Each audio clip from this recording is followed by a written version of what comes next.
arriver à l'arrière du crâne, à la première cervicale, et rentrer dans la colonne vertébrale, et à l'intérieur de la colonne vertébrale, descendre jusqu'au coccyx. Et là, on fait une rétention.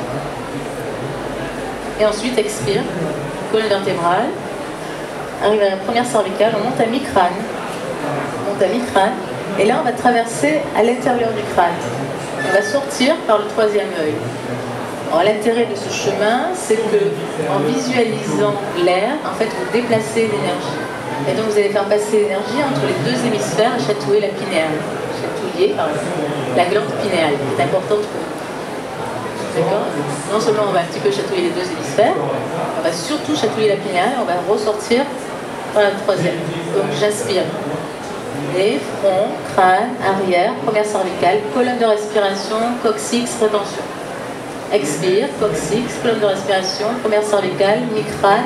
On traverse entre les deux hémisphères pour sortir par le troisième œil. Inspire un peu. Alors je vous guiderai au départ, et après je vous laisserai faire, parce que l'intérêt c'est que vous le fassiez à votre rythme. D'accord? Après, des fois, on met du temps à visualiser, ne vous inquiétez pas, hein, vous allez un peu galérer, mais à force de vous entraîner, ça ira mieux. Donc vous allez avoir l'impression que vous n'avez pas assez d'air, parce que vous allez prendre du temps pour faire tout ça. Hein. Alors que vous allez avoir que 3 secondes d'inspire, donc vous n'aurez pas assez d'air. En fait, il faut visualiser rapidement, c'est tout. Si vous avez que 3 secondes, faites le chemin en 3 secondes. En 2 secondes, faites le chemin en 2 secondes. D'accord? Et le même temps pour l'expire. Et ensuite, vous continuerez à garder cette respiration avec visualisation, donc cet objet de méditation, parce que du coup, vous êtes tellement pris, c'est prise de tête, et c'est fait exprès que ce soit prise de tête, hein, parce que du coup, votre mental sera tellement pris par cette visualisation de respiration qu'il n'aura pas le temps de partir à droite à gauche. Le mental ne vous tiraille pas. Vous serez vraiment dans ce qu'on appelle le ici et maintenant. Vous serez vraiment concentré dans ce ici et maintenant. Et ça, c'est important. La méditation, on est dans le ici et maintenant. Votre pouvoir, il n'existe que dans le ici et maintenant. Le passé, il est fini, vous n'avez pas, à moins que vous puissiez voyager dans le temps, personnellement, non. Donc, vous ne pouvez rien faire. Vous n'avez pas de prise sur le passé, mais vous n'avez pas de prise encore sur le futur. Même si, bien sûr, on prend des rendez-vous, on planifie, c'est normal, il faut bien vivre. Mais quand on prend un rendez-vous, on peut toujours l'annuler parce qu'on est malade, ou la personne qui a pris le rendez-vous va l'annuler parce qu'elle a un problème quelconque. Hein. Donc même ça, alors, bien sûr, on planifie, mais toujours à l'idée que bon, j'ai des rendez-vous, on verra bien. Voilà. On ne peut pas se rendre malade parce que voilà, j'ai décidé de faire une maison comme ça, et puis ma maison, elle n'est pas comme ça. Vous ne vous rendez pas malade, peut-être que c'est mieux comme ça, finalement.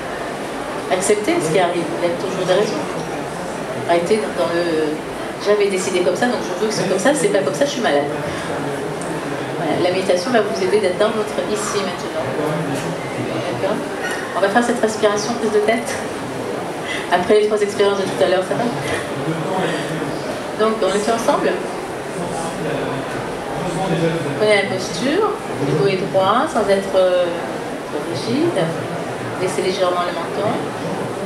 Inspirez, donc par le nez. Visualisez le nez sur le front, sur le crâne, à l'arrière, première cervicale, colonne de respiration, coccyx, rétention. Expire, colonne de respiration, première cervicale, arrière du crâne, à mi-crâne, traversez entre les deux hémisphères, vous sortez par le troisième œil. Inspire. Nez, front, crâne, arrière, première cervicale, colonne de respiration, coccyx, rétention. Expire.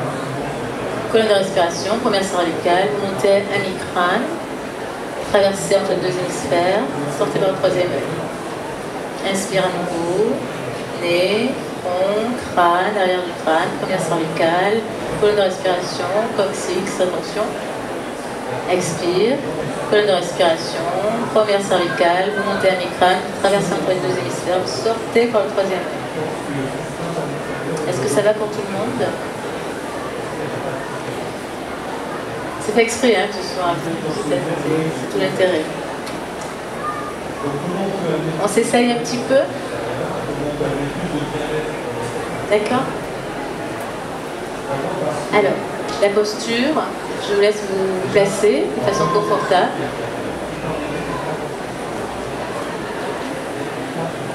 Les 2 pieds sont au sol. Sauf si vous êtes carrément au sol. Vous êtes soit en tailleur, soit je vous laisse être à l'aise. Si vous êtes près des parois, ne vous adossez pas aux parois. C'est un peu comme le dossier d'une chaise, on ne s'adosse jamais en méditation. On est en totale vigilance en méditation. Il faut savoir qu'en méditation, les deux cerveaux fonctionnent en même temps. On est en gamma, hein. C'est pas alpha, on n'est pas du tout en relaxation. Donc posture. Baissez légèrement le menton, lâchez la mâchoire inférieure. Calez la pointe de la langue derrière les incisives supérieures. Fermez les yeux. Relâchez les épaules. Les deux mains sont sur les genoux. Il y a une main qui est vers le ciel et une main qui est vers la terre.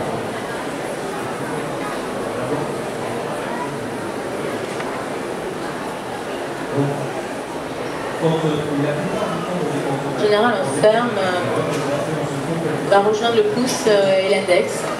Le but, c'est encore un but énergétique, de garder l'énergie en nous. Ça fait l'énergie ne part pas, reste en nous. Donc une main au ciel, une main à la terre. Alors sans faire de bouddhisme, parce que moi je ne suis pas là pour transmettre le bouddhisme, c'est pas du tout mon rôle, hein, et puis la méditation elle n'est pas limitée au bouddhisme.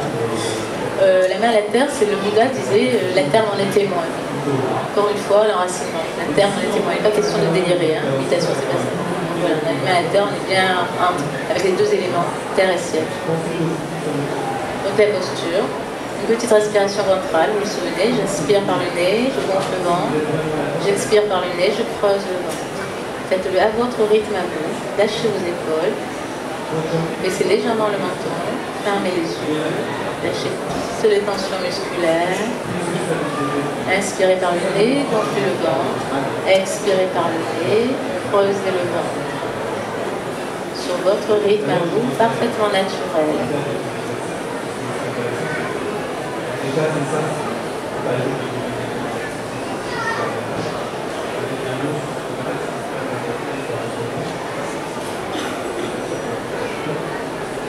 Donc la question qu'on peut se poser, je vous donnerai des secrets, c'est qu'est-ce que ça évoque de vous, de votre confiance? Est-ce que vous êtes bien? Est-ce que vous avez savoir du tout? Est-ce que vous avez l'impression de subir votre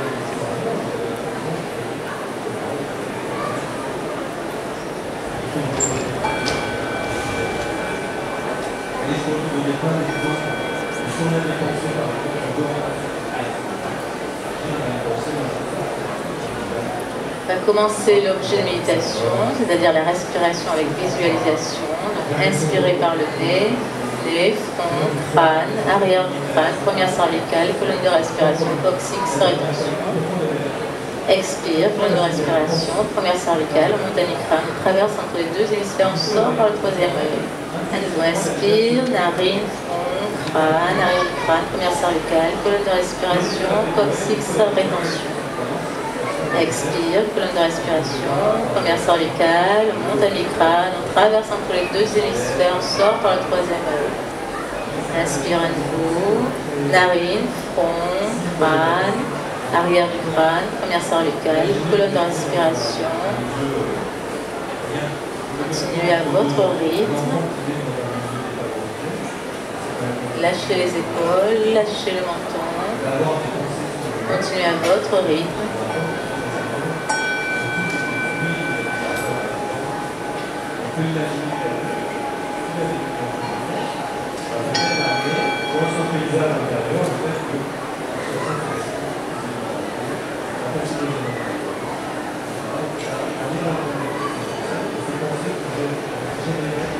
Continuez jusqu'à ce que vous sentiez que vous êtes bien. Votre mental est apaisé. Quand vous sentez que c'est suffisant, vous arrêterez la respiration avec visualisation. Peut-être pas tout de suite, hein. Prenez le temps. Prenez le temps, ne vous pressez pas. Et vous resterez dans une respiration tout à fait naturelle, sans visualiser, complètement relâché. Et tout ce qui est parasite, comme le voisin qui parle un peu fort, il a le droit, vous le laissez passer, vous avez bien conscience Et vous lâchez prise. Si vous avez besoin, vous reprenez une respiration pour vous recentrer, vous repartez dans votre silence intérieur. Tous les deux, avec la personne qui est de partager sur le bureau que vous avez posé comme question, est-ce que vous n'avez pas fait une présentation sur les choses? Est-ce que sur les deux,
Regarde, inspire, expire, regarde l'intuition, inspire par le nez, ça marche. On inspire par le nez, on expire par la bouche. On est perte, on va surtout travailler pour le chakra de la gorge, qui intéresse carrément.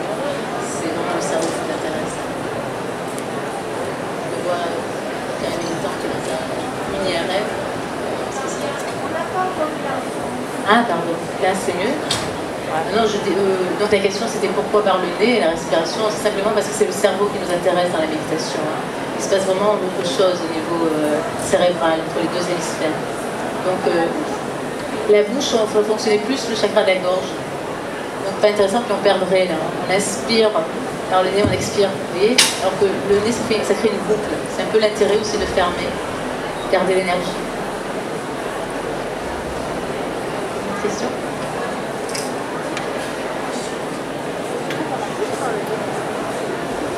Oui, excusez-moi, c'est qu'en peu de temps, c'est vrai.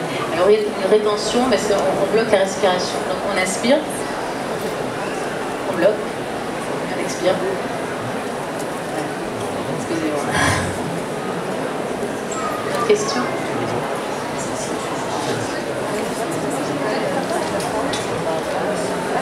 Non, pas de musique, non. En méditation, il n'y a pas de musique. C'est vraiment le silence.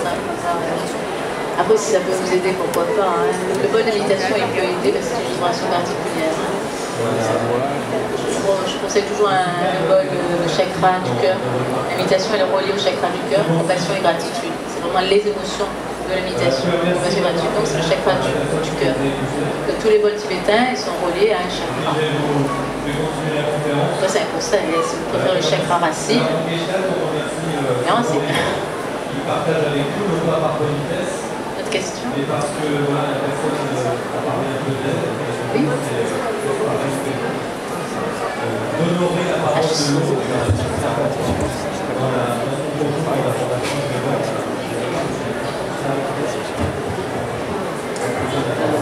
Oui, c'est des méditations, ce qu'on appelle méditation guidée. Pour moi, c'est pas de la méditation, mais si ça peut, moi je pense que si ça peut aider à apaiser, pourquoi pas. Mais on ne peut pas appeler ça méditation. Méditation guidée, ça veut dire que je suis dans votre mental. Je vous guide dans le mental. La sophrologie, c'est très très intéressant, mais c'est pas de la méditation parce qu'on est dans le mental. Tant que vous êtes dans votre mental, c'est pas de la méditation. La méditation, c'est transcender. Là, on a fait la technique pour rentrer. C'est-à-dire que normalement, au bout d'un moment, on est dans le silence intérieur. Au bout d'un certain temps, on va sentir le cœur. Parce qu'on rentre dans un monde très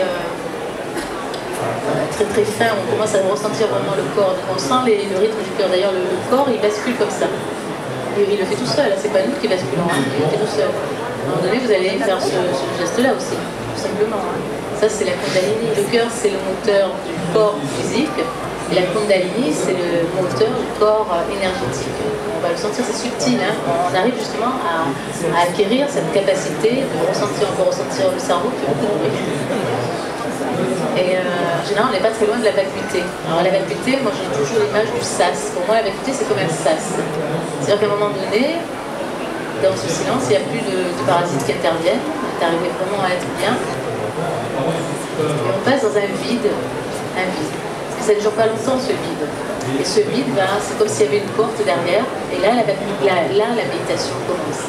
Et la méditation, c'est après la vacuité. Donc tout le reste, c'est pas de la méditation, c'est l'entrée en méditation. Et l'entrée en méditation, il y a beaucoup de techniques différentes. En Vipassana, on va faire des bandans, on va faire monter la Kundalini, en Zen, on fait autre chose. Voilà. Selon les méditations, des écoles de méditation différentes d'un pays à l'autre, ça sera traditionnel. Il y aura des différences. Mais la méditation en elle-même, après, c'est toujours la même.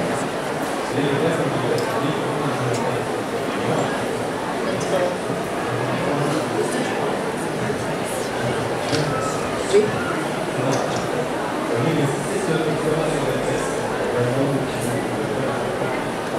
La pleine conscience fait partie de l'entrée en méditation.